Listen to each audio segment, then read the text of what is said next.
You're listening to A Better Place, a Girl Scout Gold Award project explained. I'm Serene Haroon.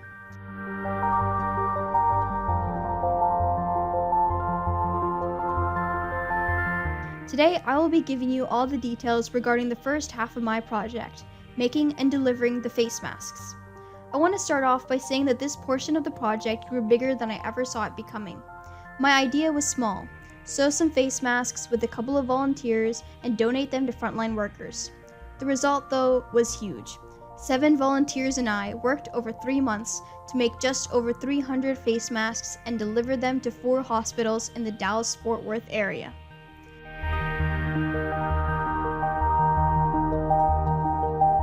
Once I got approved for my project idea, I designed a website that included all of the information I wanted the participants to have on how to make the face masks and how to contact me if they have any questions. I also designed a flyer that I sent to my Girl Scout troop and school. Then I waited for the volunteers to trickle in. While I was waiting for the other volunteers to register, I began to make my own masks and contact hospitals to see if they were open to taking donated masks. At first, my masks were very messy and took half an hour to make. Now though, after making somewhere around 75 masks, I can make one in under 10 minutes.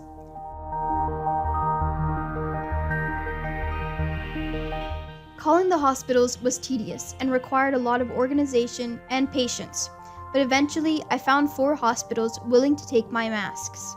Soon, volunteers began to start registering. I delivered fabric and elastic to each volunteer and communicated with them over text and phone to ensure that they understood the directions clearly. Each volunteer had to make at least 15 masks. Some volunteers made more though.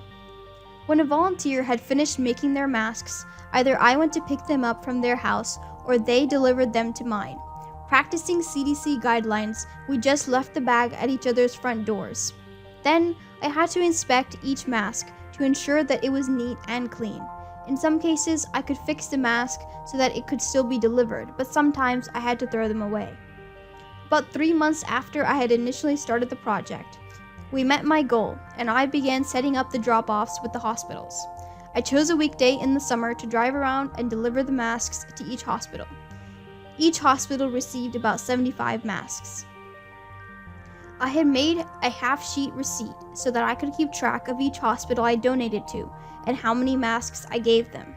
And that was the face mask portion of my project. Compared to the second half of my project, it was definitely a lot easier to plan and less anxiety-inducing, but ultimately more rewarding and satisfying.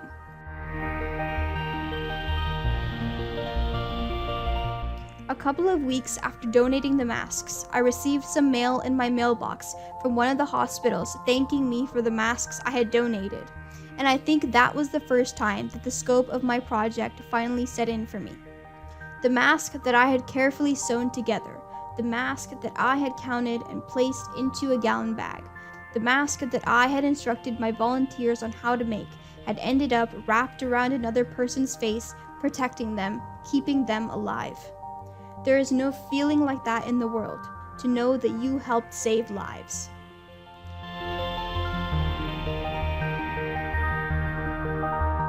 As with last time, I want to end this episode thanking some people that helped make sure that this project would become a success. Today, I would like to thank the volunteers who decided to spend some of their precious time sewing masks and be a vital part of this project. Thank you, Sadia Auntie, Nurse Carmen, Naila Auntie, Saima Auntie, Umayma, Zahra, and Safia.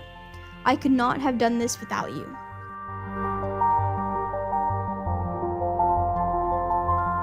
In this episode, I've mentioned a variety of materials I created for my project. You can see each of these materials for yourself at sereneharoon.com/a-better-place. That's SERENEHAROON.com/a-better-place, all one word. There, you can find the rest of the episodes in this series, along with transcripts and extra resources and videos to assist you. If you have any additional questions, there is also a contact form you can fill out to reach me.